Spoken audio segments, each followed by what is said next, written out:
Now, in the next few lessons, we're going to be learning about something that's really, really powerful, and it's the command line.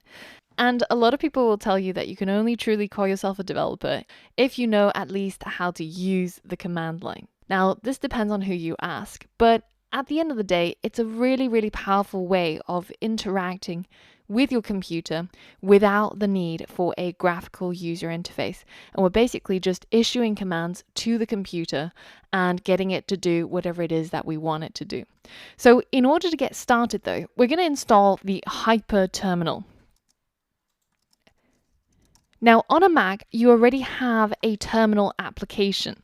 But the reason why we're installing Hyper is because one, we're going to stay consistent between Windows and Mac users, but also Hyper is super customizable and you can check out a whole bunch of themes if you wanted to. And similar to Atom, it's got a whole bunch of plugins that you can put in, which customizes and makes Hyper more powerful and does more of what you want it to. So first and foremost, if you're on a Mac, just head over to hyper.is and click on download Hyper for macOS. And once you've downloaded it, it's just a matter of double clicking to unzip it. And now you have downloaded and installed the Hyper application. And all you have to do is just to move that again into your applications folder. Now on Windows, it's a little bit more involved, but all you need to do is again, go to hyper.is and then click download Hyper for Windows. The website will automatically detect what system you're running. And once you've downloaded that, you should have something called hypersetup.exe. So just double click on it to run the setup instructions. And once it's done, it should show you this Hyper terminal. And you can see it right here. Now, there's a few other things we have to do before you're ready to go. Now, first of all, if you remember from back in the days when people talked about using DOS, and that's kind of similar to the command line. It's a way of issuing commands to the computer without a graphical user interface.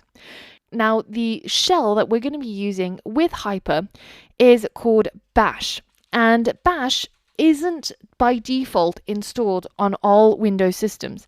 Now, for the latest Windows systems, you do get Bash installed, but it varies depending on whether if you have a personal edition or a enterprise edition. So it's safest just to go through this process of installing Git Bash as well. We're going to install something called Git, which we're going to learn about a little bit later on. But we're going to install it now because it comes with something called Git Bash, which is a way for us to be able to use Bash to be able to interact with the command line.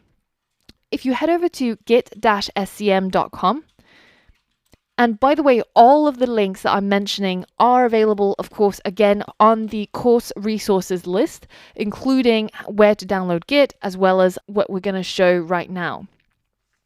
So git-scm.com, you're going to head over to downloads, and then you're going to click on Windows to download it for your system, and it should automatically pick the version that you need. So once that's downloaded, then simply just double click on the exe file and go through the installation wizard, making sure that you have Git Bash checked as something that you're going to install. So we're going to keep all of the default options, and then we're simply going to keep clicking next until you get to a screen which allows you to install, and that will automatically install Git Bash onto your system. Now, once that's done, I recommend restarting your computer, and then we're going to configure Hyper to use Git Bash. And again, in that list of links, there's a link that links to the Hyper configurations, which is this page right here. And I want you to simply copy all of this, and we're going to go into Hyper, and you're going to click on this little button here, and you're going to go into Edit and Preferences. And it's going to open up your configurations. And at this stage, it might have something in there, or it might just be blank. So here is where I want you to paste those configurations that we copied earlier on. And now if you just go ahead and click Save and close it down, then Hyper will update its configuration. And if you reopen Hyper, you should be now set up and ready to go and we're all going to be on the same page and we can get started learning about the command line.